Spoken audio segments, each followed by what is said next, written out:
Hello guys, আজকে আমরা চলে এসেছি আমাদের ক্লাস 12 এর অর্গানিক কেমিস্ট্রির প্রথম চ্যাপ্টার অর্থাৎ হ্যালো অ্যালকেন হ্যালোরিন চ্যাপ্টারের 6th লেকচারে। আজকে ক্লাসে আমরা কমপ্লিট করব এই চ্যাপ্টারের সবথেকে বেশি গুরুত্বপূর্ণ পার্ট, সেটা হচ্ছে আরএস নোমেনক্লিয়ারচার, অর্থাৎ কি কোনো একটা যৌগর আরএস কিভাবে নামকরণ করব, সেটা কিভাবে ট্রিক্স দিয়ে বেস্ট পদ্ধতি ইউজ করে সেটাকে মনে রাখা যায়, সেই প্রসেসটা আজকে তোমাদের শেখাবো। এবং তার সঙ্গে কিছু স্টিরিও কেমিস্ট্রি যেগুলো আমরা ক্লাস 11-এ পড়েছিলাম, তো সেখান থেকে কিছু কিছু জিনিস যেগুলো আমাদের প্রয়োজন পড়বে, তো সেই জিনিসগুলোকে আজকে ক্লাসে আমরা আলোচনা করব। যেমন ধরে নাও তোমার এনানসিওমার কি, ডায়াস্ট্রিওমার কি, হোমোমার কি, এই বিষয়গুলোকে কিভাবে ট্রিক্স দিয়ে ছোট ছোট করে মনে রাখা যায় আর কি, ছোট ছোট ট্রিক্স আমি তোমাদেরকে বলে দেবো। তো যেটা তার জন্য কিন্তু প্রধান দরকার হচ্ছে আরএস নোমেনক্লিয়ারচার। ক্লাসটি শুরু করার আগে তোমাদেরকে জানিয়ে রাখি, আমাদের আজকের এই ক্লাসটিকে আমরা দুটি পার্টে ভাগ করেছি।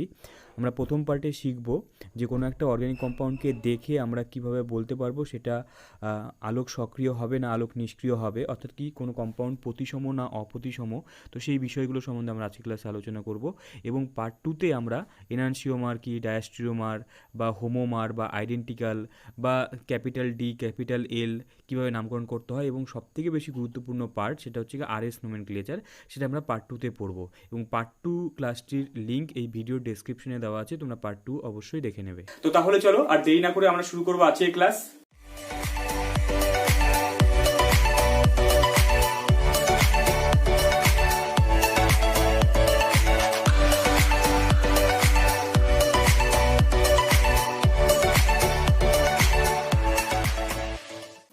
তাহলে চলো আমরা এখন আরএস নোমেনক্লিয়ারচার সম্বন্ধে শিখে নেব।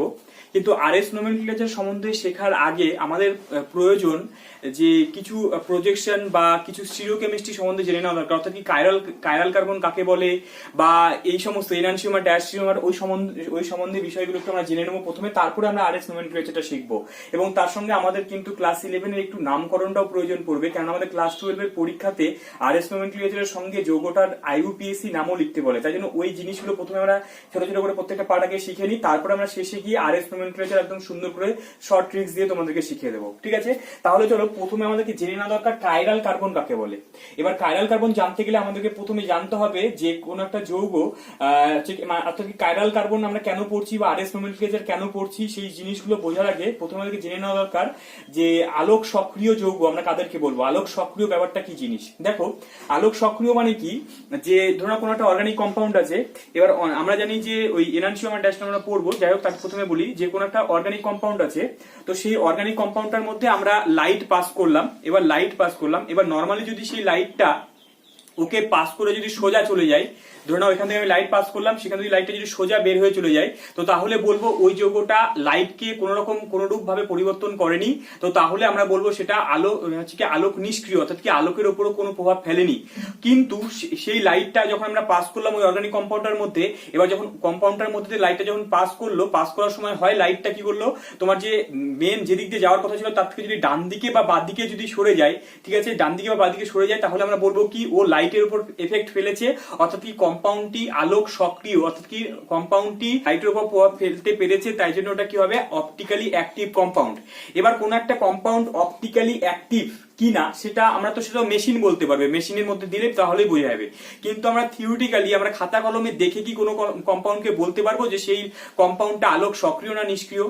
হ্যাঁ, অবশ্যই আমরা থিওরিটিক্যালি অর্থাৎ কি খাতা কলমে আমরা বলে দিতে পারবো কোন একটা অর্গানিক কম্পাউন্ড সেটা অপটিক্যালি অ্যাক্টিভ হবে কিনা।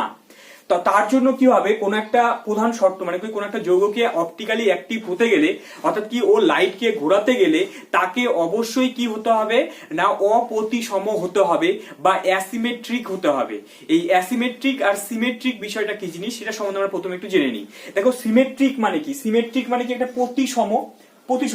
আচ্ছা, এই প্রতিসম জিনিসটাতে আসার আগে তোমাদের একটু বলে দিই, ওই যে স্যার লাইটটা যে পাঠিয়েছিলাম, আমি প্রথমে বললাম লাইটের গল্প বললাম। এবার লাইট কি যে কোনো আমি কি টর্চের লাইট জ্বালিয়ে দিলাম তাহলে কি সেটা লাইট কিরকম এফেক্ট ফেলতে পারবে? না স্যার, ওটাকে যে কোনো ধরনের লাইট পাঠালে কিন্তু হবে না। আমাকে যে লাইটটা ইউজ করতে হবে সেই লাইটটাকে বলে সমতল সমাবর্তিত লাইট, অর্থাৎ কি প্লেন পোলারাইজ লাইট বলা হয় সেটাকে। এবার প্লেন পোলারাইজ লাইট স্যার আমরা কিভাবে তৈরি করতে পারবো, সেটা অবশ্যই আমরা বাড়িতে তৈরি করতে পারবো না, কিন্তু ওটা তৈরি করার যে প্রসেসটা সেটা সম্বন্ধে জেনে নিই। যে প্লেন পোলারাইজড লাইট কিভাবে তৈরি করা যায়। দেখো নরমালি যখন আমরা একটা লাইট আসছে, এই যে ধরো না বাল্ব থেকে যে লাইটটা আসছে আমাদের এখানে, এবার এটাকে আমরা কি বলি, তড়িৎ চৌম্বকীয় তরঙ্গ বলি, তরঙ্গ আকারে আসছে তড়িৎ চৌম্বকীয় তরঙ্গ। এবার এই তড়িৎ চৌম্বকীয় তরঙ্গের মধ্যে বিভিন্ন ধরনের লাইট আছে, তোমার ইউভি আছে, রেডিও আছে, সব ধরনের লাইট আছে। তো তার মধ্যে শুধুমাত্র আমরা ভিজিবল লাইটটা দেখতে পাচ্ছি। এবার যে ভিজিবল লাইটটা যে আসছে, যখন ও তরঙ্গ আকারে আমাদের এখানে আসছে, তো তখন লাইটটা কিন্তু সবগুলো মানে সব দিকে প্রতিটি প্লেনে কি করে অল টাইম কম্পন হতে থাকে। অর্থাৎ কি, এই যে যখন তরঙ্গটা যাচ্ছে তখন যাওয়ার সময় কি হচ্ছে কি, এই যে এখানে যে লাইটটা আছে সেটা এদিকে কম্পিত হতে পারে, এদিকে কম্পিত হতে পারে, এদিকে কম্পিত হতে পারে, মানে সব দিকে কম্পিত হচ্ছে অল টাইম। ঠিক আছে, তাহলে এই যে লাইটটা নর্মাল যে লাইট গুলো, অর্থাৎ কি আমাদের যে তড়িৎচুম্বকীয় তরঙ্গ যে আমরা দেখতে পাচ্ছি, সেই লাইটটা যখন আমাদের কাছে আসছে তখন ও সবগুলো প্লেনের মধ্যেই কি হচ্ছে, কম্পিত হতে পারে। কিন্তু আমাদের যে প্লেন পোলারাইজড লাইট আমরা কোনটাকে বলবো না, যখন সেই লাইটটা যে শুধুমাত্র যে কোনো একটা তলেই কম্পিত হতে পারবে, সেই লাইটটাকে আমরা প্লেন পোলারাইজড লাইট বা সমতল সমাবর্তিত লাইট বলবো বা আলোক বলবো। ঠিক আছে, তো তাহলে স্যার এটাকে কিভাবে তৈরি করা যাবে, যে যদি আমরা এই যে লাইটটা আমাদের নর্মাল লাইটটাকে সেটাকে যদি নিকল প্রিজমের মধ্যে দিয়ে পাস করানো হয়, তাহলে নিকল প্রিজম একটা এখানে ছাঁকনির মতো কাজ করে। সে কি করবে, যে শুধুমাত্র একটা তলের লাইটকেও যেতে দেবে, বাকি তলের লাইটগুলোকে ও কি করবে, ক্যান্সেল করে দেবে। তো যখন শুধুমাত্র একটা প্লেনেই কম্পিত হতে পারবে, তো তখন সেই লাইটটাকে আমরা বলবো প্লেন পোলারাইজড লাইট। এবং এই লাইটটাকে যখন আমরা কম্পাউন্ডের মধ্যে দিয়ে পাস করব, তখন হয় লাইটটা ও কোনো দিকে একটা ডান দিকে ঘুরে যাবে বা বাঁ দিকে ঘুরে যাবে। তাহলে যদি এই ঘটনা ঘটে, তাহলে এই কম্পাউন্ডটাকে আমরা বলবো কি, অপটিক্যালি অ্যাক্টিভ কম্পাউন্ড বা আলোক সক্রিয় কম্পাউন্ড। ঠিক আছে, আচ্ছা স্যার এবার নেক্সট চলে আসি, যে ওই যে বলছিলাম যে কোনো একটা কম্পাউন্ড আলোক সক্রিয় হতে গেলে তাকে কি হতে হবে না, অপ্রতিসম হতে হবে। এবার প্রতিসম অপ্রতিসম বিষয়টা আমরা কি করে বুঝবো। দেখো সিমেট্রিক মানে কি, যার মধ্যে একটা সিমেট্রি মানে কোনোভাবে আমরা ভাগ করতে পারবো, সিমেট্রিক বিষয়টা। এবার সিমেট্রিক বিষয়টা দেখতে গেলে আমাদেরকে এখানে চারটা উপাদান আছে, কোন একটা মানে আমরা যখন একটা ওর মধ্যে চারটা অপারেশন করবো, মানে কোন একটা কম্পাউন্ড দেখলাম, যে সাপোজ বললাম এই যে পেনটা আমরা দেখতে পাচ্ছি, এবার এই কম্পাউন্ডটা তোমার হচ্ছে প্রতিসম না অপ্রতিসম যদি দেখতে হয়, তাহলে এর উপরে আমরা চারটা অপারেশন করব। এবার চারটা অপারেশনের মধ্যে যদি একটা অপারেশনে যদি এরপর সাকসেস হয়, তাহলে আমরা বলবো এই কম্পাউন্ডটা কি হবে না, প্রতিসম হবে। কি বললাম, চারটা অপারেশনের মধ্যে একটা অপারেশনে যদি এর মধ্যে যদি সাকসেস হয় বা আমরা যদি করতে পারি, ওই উপাদানগুলোর মধ্যে একটা উপাদান যদি এর মধ্যে থাকে, তো তাহলে আমরা বলবো সেই কম্পাউন্ডটা প্রতিসম। এবার ওই চারটা উপাদানের মধ্যে যদি একটাও না থাকে, তাহলে আমরা কম্পাউন্ডটাকে বলবো অপ্রতিসম। তো তাহলে ব্যাপারটা কি স্যার, ওই চারটা উপাদান কি কি, একটা উপাদানকে আমরা বলবো হচ্ছে গিয়ে অ্যাক্সিস অফ সিমেট্রি। ঠিক আছে, অ্যাক্সিস অফ সিমেট্রি বা এটাকে প্রতিসম অক্ষ বলা হয়। তোমরা ইংলিশ টার্মগুলোই ভালো করে মনে রাখবে। সেটা বললাম কি, Axis of symmetry, axis of symmetry. ঠিক আছে, একটাই বললাম অ্যাক্সিস অফ সিমেট্রি। তারপরে আমরা বলবো হচ্ছে দ্বিতীয়, আমরা বলবো কি, তোমার না প্লেন অফ সিমেট্রি। একটাকে বলে হচ্ছে তোমার point of symmetry, point of symmetry. একটাকে বলে হচ্ছে কি sir alternative Axis of symmetry. ঠিক আছে, তো তাহলে এই যে চারটা উপাদান বললাম স্যার, এগুলোকে বলা হচ্ছে কি সিমেট্রি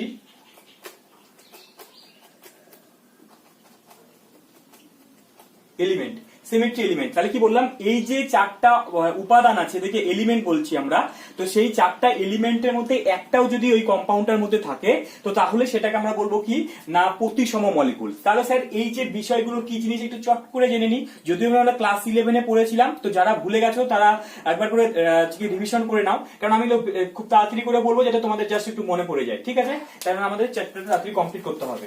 তো তাহলে চলো প্রথমে আমরা খুব বেশি ফাস্টও যাবো না, প্রথমে জাস্ট প্রত্যেকটা জিনিস তোমাকে বুঝিয়ে তারপরেই যাবো, আমরা আগাবো। ঠিক আছে, প্রথমে দেখো অ্যাক্সিস অফ সিমেট্রি বিষয়টা কি জিনিস। অ্যাক্সিস অফ সিমেট্রি বিষয়টা হচ্ছে গিয়ে, ধরে নাও আমি কোনো একটা কম্পাউন্ড নিলাম, ধরে একটা কোনো কম্পাউন্ড নিয়েছি, যে ধরে নাও এরকম একটা কম্পাউন্ড নিয়েছি হচ্ছে গিয়ে এই এবার ধরে নাও এখানে আমি হচ্ছে গিয়ে এ রেখেছি, এখানে ধরে নাও আমি হচ্ছে গিয়ে বি রেখেছি, এখানে ধরো সি রাখছি, এখানে ধরো সি রেখেছি।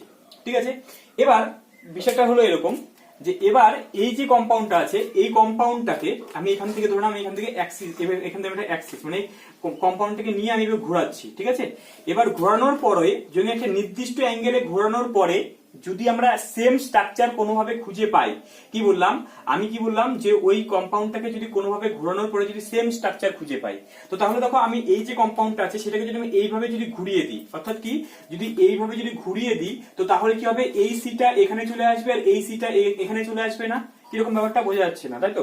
দেখো ব্যাপারটা এরকম, যে বললাম যে এরকম একটা কম্পাউন্ড আছে, ঠিক আছে, কম্পাউন্ড আছে, এরকম একটা কম্পাউন্ড, এখানে ধরে নাও তোমার সি আছে, এখানে সি আছে, এখানে এ, এখানে ধরে নাও বি আছে, এটা সি এটা সি, ঠিক আছে। তাহলে এবার আমি বললাম কি, আমি এমন ভাবে দেখবো যে ওর মধ্যে কোনো ভাবে কোনো একটা অ্যাক্সিসে ঘোরালে সেম স্ট্রাকচার পাওয়া যায় কিনা।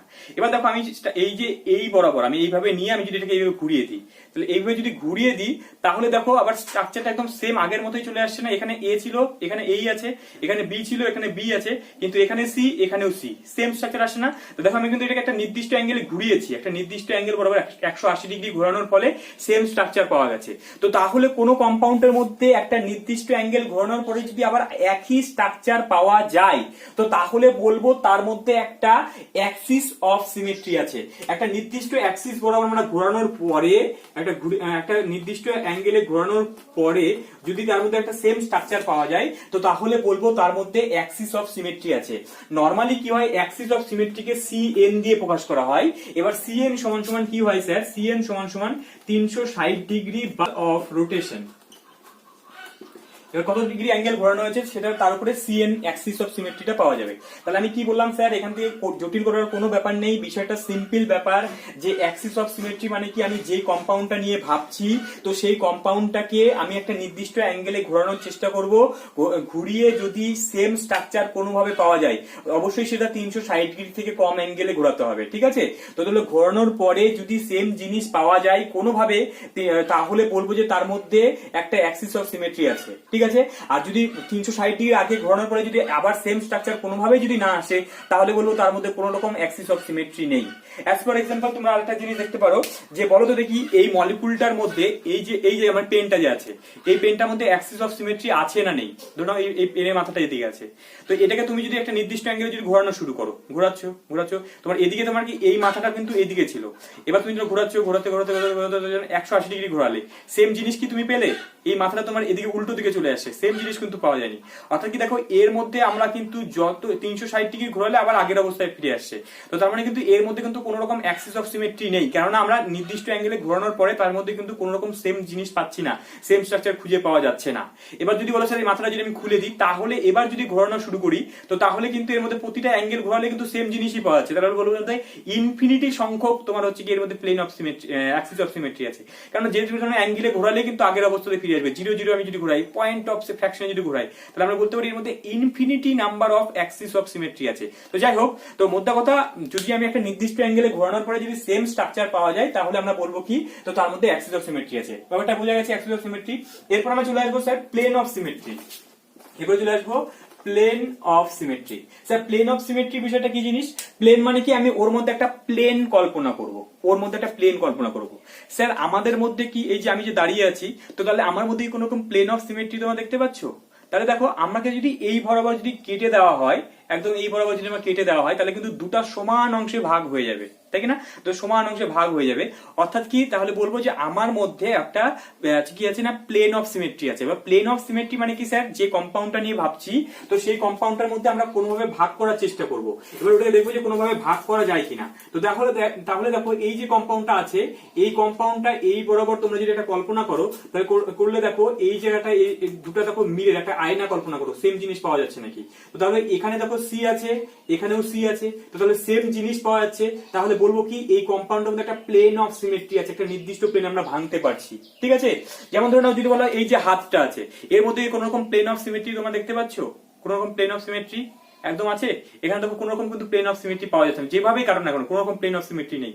কিন্তু আমরা যদি এই বরাবর যদি কেটে দেওয়া হয়, তাহলে বলবো যে দুটো মিরর ইমেজ আছে, সেম জিনিস পাওয়া যাচ্ছে। তো তাহলে সেটাকে আমরা বলবো কি, ওর মধ্যে একটা প্লেন অফ সিমেট্রি আছে। অর্থাৎ কি দেখো, এখানে আমরা প্লেন অফ সিমেট্রিকে সাধারণত আমরা এইভাবে সিগমা দিয়ে প্রকাশ করি। এবার প্লেন অফ সিমেট্রি অনেক ধরনের হতে পারে, তার ডিটেলস আমরা এখন যাচ্ছি না। তো তাহলে দেখো, এখান থেকে প্লেন অফ সিমেট্রি আছে। যদি বলা হয় বলতো এই কম্পাউন্ডটার মধ্যে এর মধ্যে তোমার প্লেন অফ সিমেট্রি কি আছে না নেই? ঠিক আছে, তাহলে সেটা কিভাবে দেখবো যে তার মধ্যে আমরা একটা কি করবো, মিরর কল্পনা করব এবং সেই মিররের মধ্যে কি দেখা যাবে স্যার, মিররের মধ্যে দেখা যাবে যে সেম এই পাওয়া যাচ্ছে এবং এটাকে তুলে নিয়ে এসে আমরা এখানে এর মধ্যে বসাতে পারবো, মানে সেম জিনিস যদি পাওয়া যায়, মিররের মধ্যে যদি সেম জিনিস পাওয়া যায়, তো তাহলে আমরা সেটাকে বলবো কি যে তার মধ্যে একটা প্লেন অফ সিমেট্রি আছে। কিন্তু স্যার যদি পি এর যদি আমরা মিরর কল্পনা করি, তাহলে কিন্তু আয়নার মধ্যে আমরা দেখতে পাবো কি কিউ দেখতে পাবো, অর্থাৎ কি পি কিন্তু ওর যে মিরর, মানে এর মধ্যে কোন রকম প্লেন অফ সিমেট্রি নেই, কারণ এটাকে কিন্তু আমরা কোনোভাবে ভাগ করতে পারবো না। কিন্তু এটাকে দেখো আমরা দুটো অংশে ভাগ করতে পারছি, তাই জন্য বলবো কি এর মধ্যে প্লেন অফ সিমেট্রি আছে। তো তাহলে প্লেন অফ সিমেট্রি ব্যাপারটা স্যার মলিকুল দেখলে বুঝতে পারবো আমরা যে ওর মধ্যে প্লেন অফ সিমেট্রি আছে কিনা, যে কোনো মলিকুল। আচ্ছা বলো তো দেখি স্যার, যদি এখানে ধরুন আমি একটা ডি লাগিয়ে দিলাম, তাহলে কি এর মধ্যে কোনো রকম প্লেন অফ সিমেট্রি থাকবে? দেখো কোন রকম প্লেন অফ সিমেট্রি কিন্তু লাগবে না, এখানে কিন্তু বি যদি থাকে তাহলে কিন্তু তার মধ্যে কিন্তু কোন রকম প্লেন অফ সিমেট্রি থাকবে না। ঠিক আছে, তো তাহলে এটা হচ্ছে প্লেন অফ সিমেট্রি থাকলো না।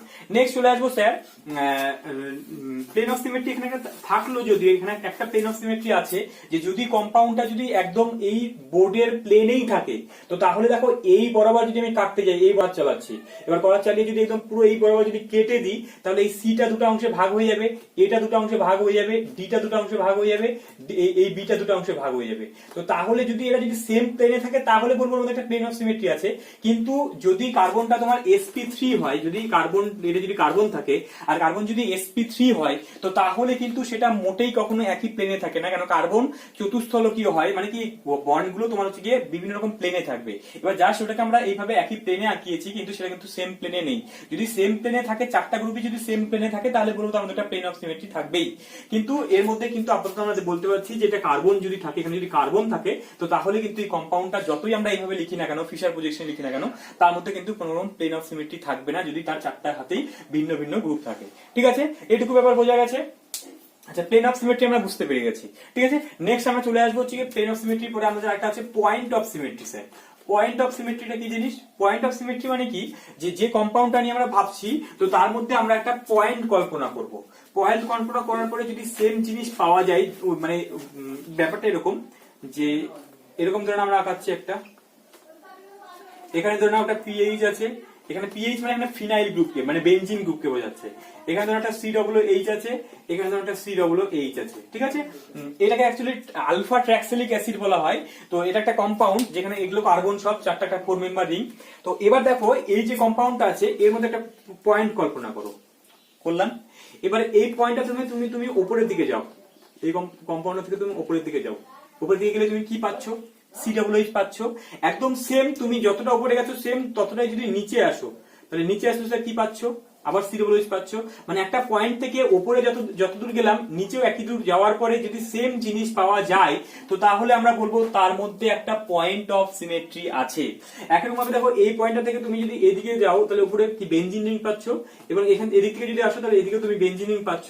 তো তাহলে বলবো এই কম্পাউন্ডের মধ্যে একটা আই আছে, মানে পয়েন্ট অফ সিমেট্রি আছে। ঠিক আছে, পয়েন্ট অফ সিমেট্রি আছে। একই রকম ভাবে তোমাকে যদি বলা হয় C≡C, এখানে ধরো H আছে, এখানে একটা H আছে, তো তাহলে বলা হলো স্যার এর মধ্যে কি কোনো রকম আই আছে? অবশ্যই। এখান থেকে তুমি একটা পয়েন্ট কল্পনা করো, এখান থেকে তুমি যতটা H এর দিকে যাচ্ছ, এখানে H এর দিকে আসলে কিন্তু এর মধ্যেও কিন্তু একটা আই পাওয়া যাবে। ঠিক আছে, তো মোদ্দা কথা, যদি একটা পয়েন্ট থেকে তুমি যতটা উপরে যাচ্ছ ততটাই যদি নিচে এসে যদি সেম জিনিস পাওয়া যায়, তো তাহলে বলবো তার মধ্যে একটা পয়েন্ট অফ সিমেট্রি আছে। ঠিক আছে, পয়েন্ট অফ সিমেট্রি বিষয়টা কি জিনিস বোঝা গেছে। এরপরে আরেকটা জিনিস আছে, সেটা হচ্ছে alternative Axis of symmetry. Alternative Axis of symmetry, এবার নরমালি দেখা গেছে কোনো কম্পাউন্ডের মধ্যে প্রথমের যে তিনটা আমরা দেখলাম, মানে তোমার axis of symmetry, plane of symmetry, point of symmetry, এই তিনটা যদি কারোর মধ্যে থাকে, তাহলে তার মধ্যে ফোর্থ যে অপশনটা সেটা কিন্তু অবশ্যই থাকবে, সেটা হচ্ছে অল্টারনেটিভ অ্যাক্সিস অফ সিমেট্রিটাও থাকবে। ঠিক আছে, তো তাহলে এটা ডিটেলস আমরা চলো দেখে নিই। তারপরে নরমালি আমরা যখন কোনো একটা কম্পাউন্ড সেটা প্রতিসম না অপ্রতিসম সেটা দেখার জন্য প্রথম তিনটা দিয়ে দেখবো, তাহলেই হয়ে যাবে। ঠিক আছে, তো তাহলে দেখো এটা কি বললাম, অল্টারনেটিভ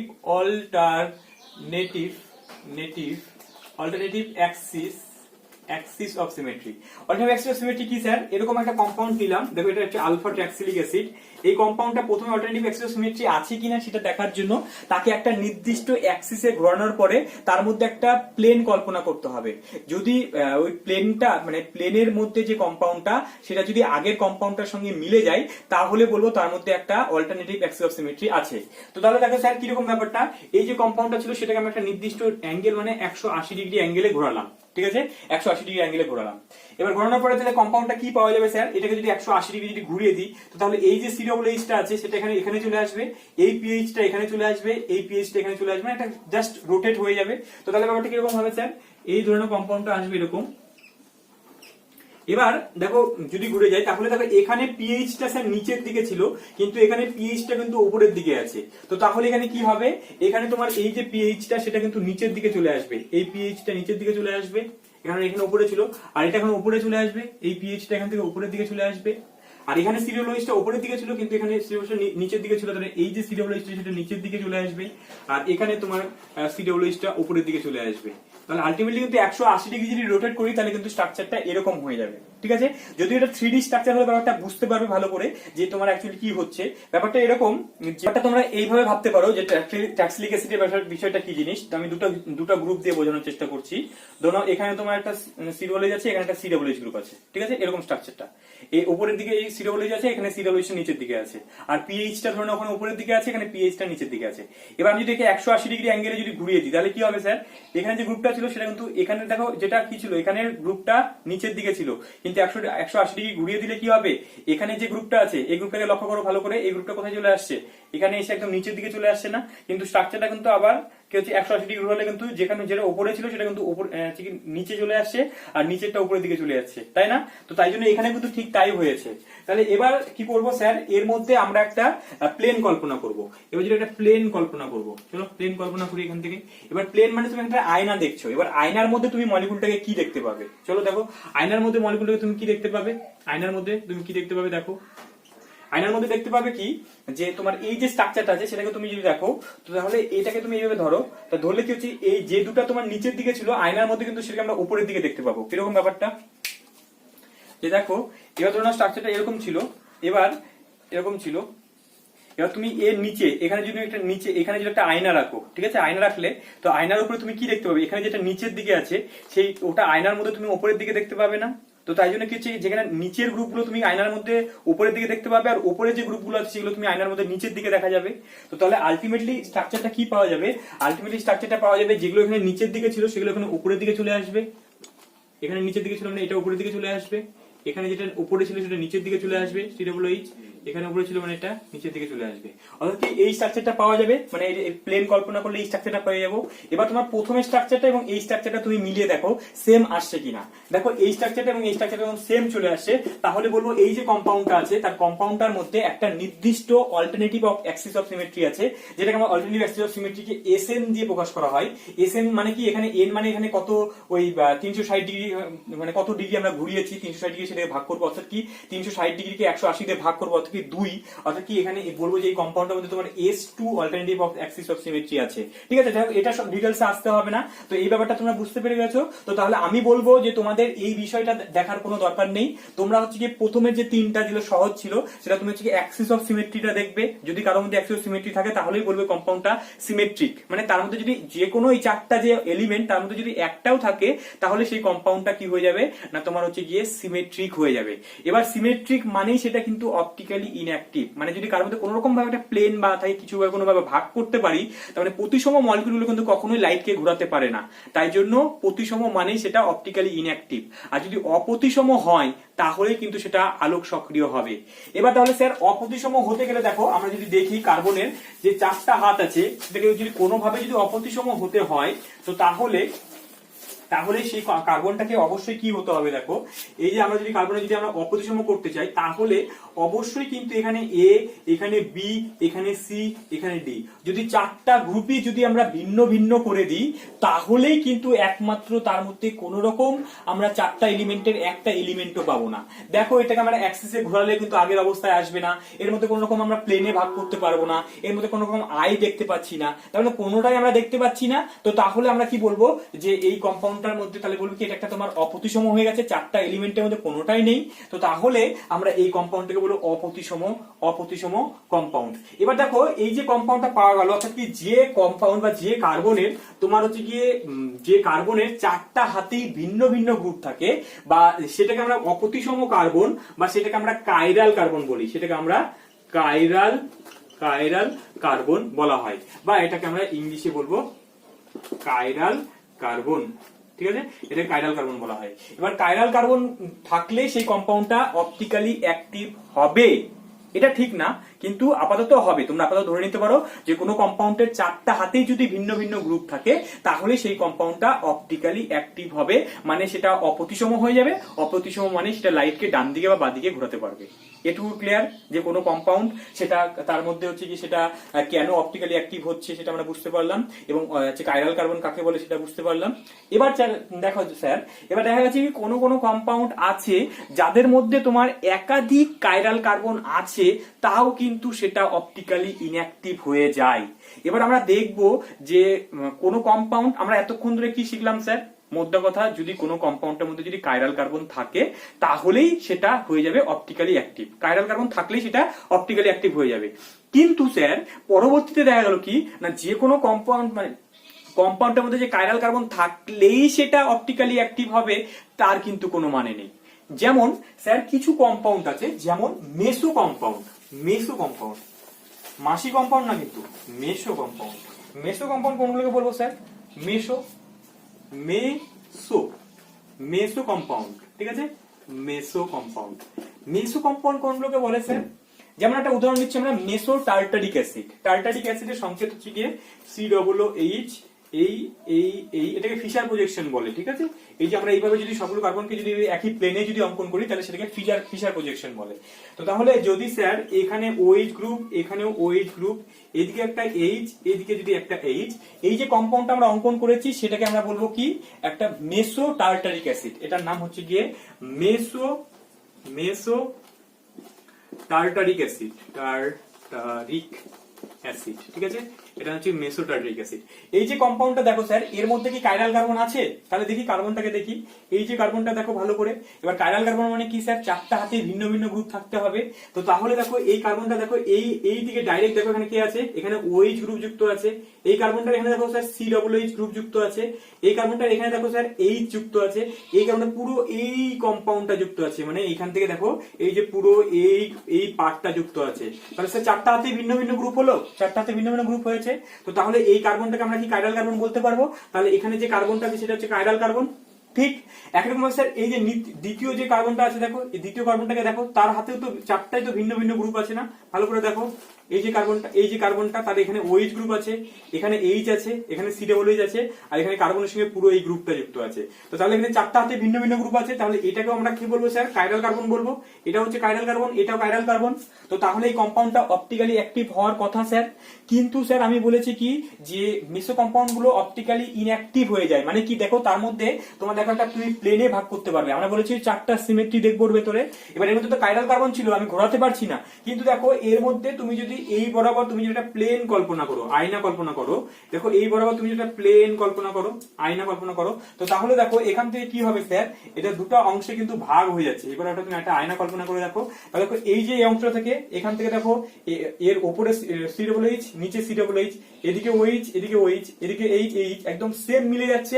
মানে কোনো কম্পাউন্ডের মধ্যে যদি একাধিক যদি কাইরাল কার্বন থাকে এবং সেটাকে যদি আমরা দুটো প্লেনে যদি ভাগ করতে পারি, তো তাহলে সেই কম্পাউন্ড গুলোকে আমরা মেসো কম্পাউন্ড বলি। এবং তার মধ্যে যেটা একটা প্লেন অফ সিমেট্রি আছে, তাহলে আমরা মেসো কম্পাউন্ড গুলো সেই জন্য কি হয়ে যায়, অপটিক্যালি ইনঅ্যাক্টিভ হয়ে যায়। অর্থাৎ কি এই কম্পাউন্ডটা কিন্তু প্রতিসম কম্পাউন্ড, যদিও এর মধ্যে দুটো কাইরাল কার্বন আছে। তার মানে আমরা বুঝতে পারলাম কাইরাল কার্বন থাকলেই যে সেটা অপটিক্যালি অ্যাক্টিভ হবে তার কোনো মানে নেই।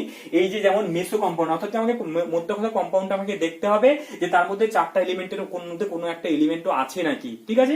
এবার আমরা দেখবো তার মানে কি স্যার, যদি কাইরাল কার্বন যদি না থাকে তো তার মানে কি সেটা অপটিক্যালি অ্যাক্টিভ হতে পারবে না স্যার, এটাও এরকম কোনো বাধ্যকতা নেই, ঠিক আছে। এরকম দেখা গেছে যে অনেক কম্পাউন্ড আছে তাদের মধ্যে কাইরাল কার্বন নেই, অথচ সেটা তোমার অপটিক্যালি অ্যাক্টিভ হতে পারে। যেমন তোমার অ্যালিন কম্পাউন্ড গুলো, কি বললাম স্যার, অ্যালিন কম্পাউন্ড গুলো, অ্যালিন বা বাইফিনাইল, অ্যালিন যৌগ বা তোমার বাইফিনাইল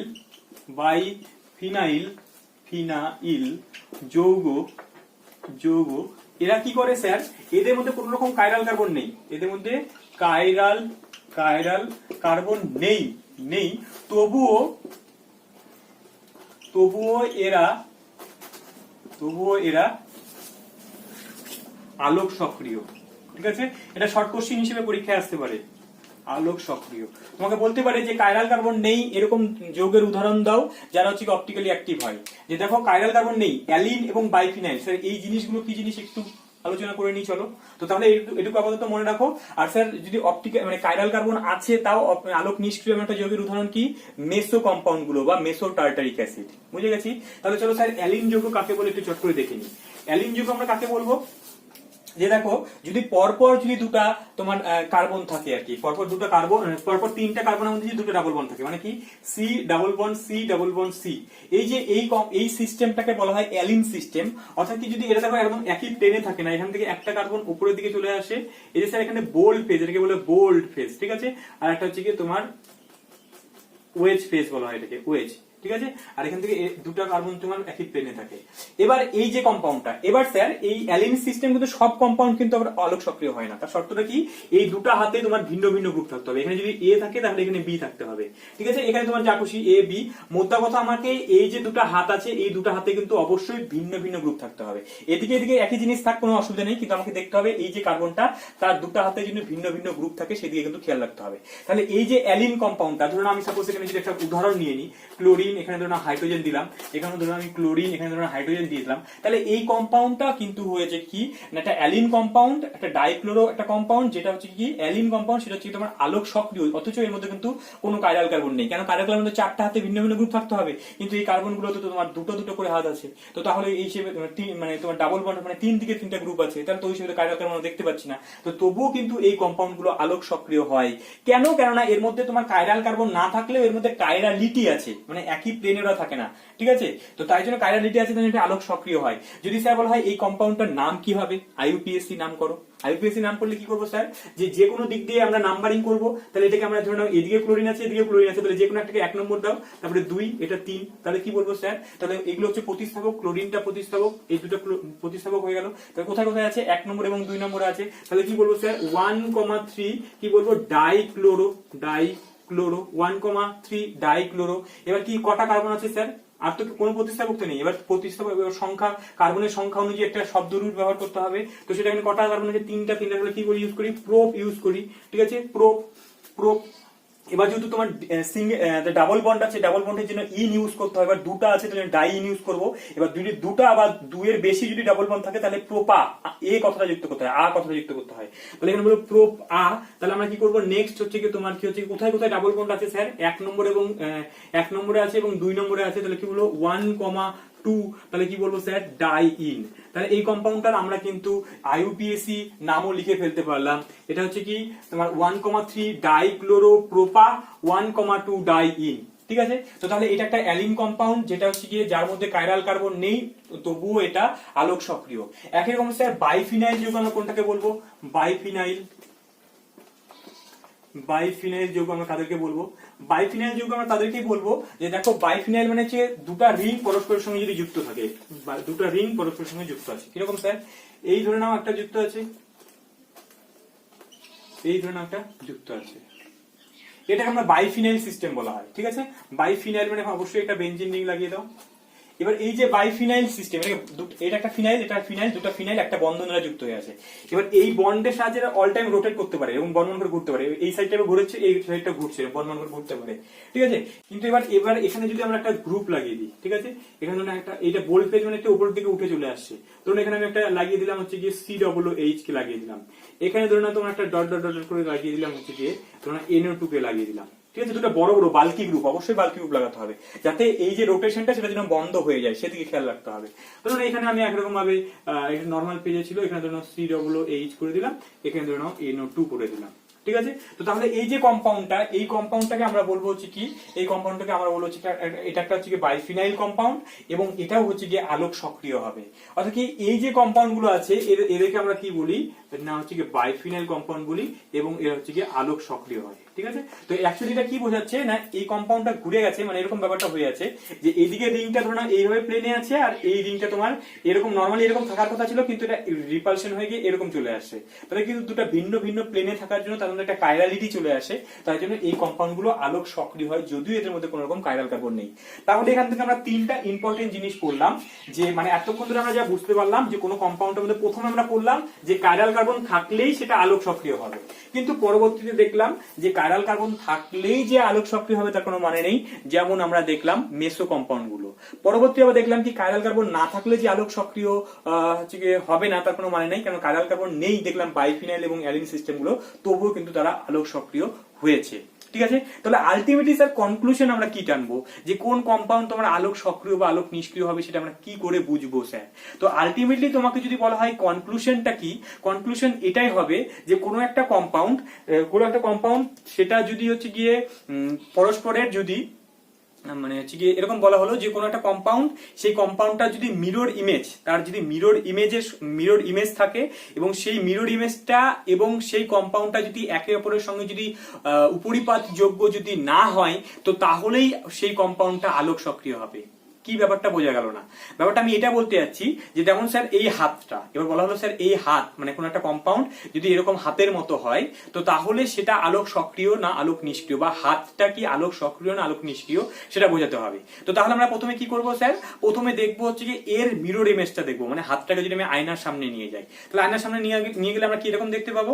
এবার দেখতে পেয়ে যে এই যে আমার যে কম্পাউন্ডটা তার মিরর ইমেজ এর উপরে যদি নিয়ে গিয়ে রাখার চেষ্টা করব, মানে দেখবো যে সেম ভাবে মিলে যাচ্ছে কিনা, উপরিপাত যোগ্য হচ্ছে কিনা। যদি উপরিপাত যোগ্য যদি হয়, উপরিপাত মানে সেম যদি মিলে যায়, তাহলে বলবো সেটা আলোক নিষ্ক্রিয় হবে। কিন্তু যদি উপরিপাত যোগ্য যদি না হয়, মানে অর্ধেক বা পুরোপুরি, অর্ধেক হলেও কিন্তু হবে না, মানে পুরোপুরি একদম পুরোপুরি যদি উপরিপাত যোগ্য যদি না হয়, তাহলেই সেটা বলবো যে ওই কম্পাউন্ডটা আলোক সক্রিয় হবে। যেমন দেখো এই হাতটা, দেখো এর বুড়ো আঙুলটা কিন্তু এদিকে আছে, কিন্তু এর বুড়ো আঙুলটা এদিকে, তাহলে কিন্তু একদম সেম মিলছে না, একরকম ভাবে রাখা যাচ্ছে না। তাহলে অর্থাৎ কি বললাম, মিরর ইমেজটার সঙ্গে যদি ওটা উপরিপাত যোগ্য যদি না হয়, তাহলেই সেটা আলোক সক্রিয় হবে। ঠিক বুঝে গেছি? তো তাহলে স্যার এবার আমরা আলোক সক্রিয় কিনা সেটা তো মোটামুটি বুঝতে পারলাম। এবার আমরা পড়ে নেব এখান থেকে তোমার এনানসিওমার কি জিনিস, ডায়াস্ট্রিওমার কি জিনিস এবং হোমোমার কি জিনিস, এবং ওখান থেকে আমরা পড়বো রেসিমিক মিশ্রণ কিভাবে হয়, যেটা আমরা এর আগের দিন একটু পড়েছি, রেসিমিক মিশ্রণ সম্বন্ধে পড়বো। এবং আরেকটু জিনিস হচ্ছে পড়ে নেবো যে যখন ওরা লাইটকে ডান দিকে বা বাঁ দিকে ঘোরাচ্ছিল, তো সেখানে আমার একটা কিছু মানে ওটাকে আবার প্রকাশ করার জন্য একটা প্রসেস আছে, সেটাকে ডিএল বলা হয়, স্মল ডি। অর্থাৎ কি কোনো কম্পাউন্ড কি বললাম, কোনো কম্পাউন্ড সে যদি লাইটকে যদি ডান দিকে ঘোরায়, সেটাকে আমরা বলি ডেক্সট্রো রোটেটরি। ঠিক আছে, সেটাকে আমরা বলি কি ডেক্সট্রো রোটেটরি। কি বলা হয়, যদি সেটা লাইটকে ডান দিকে ঘোরায় সেটাকে বলা হয় ডেক্সট্রো রোটেটরি। ঠিক আছে, অর্থাৎ কি ডেক্সট্রো যেহেতু ডি দিয়ে তৈরি হচ্ছে, তো তাই জন্য সেটাকে আমরা স্মল ডি, কিন্তু স্মল ডি, ক্যাপিটাল ডি না, ক্যাপিটাল ডি এর থেকে একদমই আলাদা, ক্যাপিটাল ডি অন্য কিছু বলে। ঠিক আছে, তাহলে স্মল ডি বা সেটাকে আমরা প্লাস দিয়ে প্রকাশ করি, ব্র্যাকেটের মধ্যে প্লাস লিখছি বা ডি লিখছি, সেটা বোঝাচ্ছে কি ওই কম্পাউন্ডটা লাইটকে ডান দিকে ঘোরাতে পারে। ঠিক আছে, দেখবে বইয়ের মধ্যে অনেক জায়গায় লেখা থাকবে প্লাস, ব্র্যাকেটের মধ্যে প্লাস লেখা আছে বা স্মল ডি লেখা আছে, তার মানে আমরা কি বুঝে গেলাম, তাহলে প্লাস যখনই দেখতে পাচ্ছি মানে ওই কম্পাউন্ডটা কিন্তু লাইটকে ডান দিকে ঘোরাতে পারে। ঠিক আছে, একই রকম ভাবে স্যার যদি সেই লাইটটা যদি বাঁ দিকে ঘোরায়, সেই লাইটটা যদি মানে কম্পাউন্ডকে যদি বাঁ দিকে ঘোরায়, মানে সরি কম্পাউন্ডটা যদি লাইটটাকে যদি বাঁ দিকে ঘোরায়, তো তাহলে সেটাকে আমরা বলবো কি না, সেটাকে আমরা বলবো লেভোরোটেটরি, LEA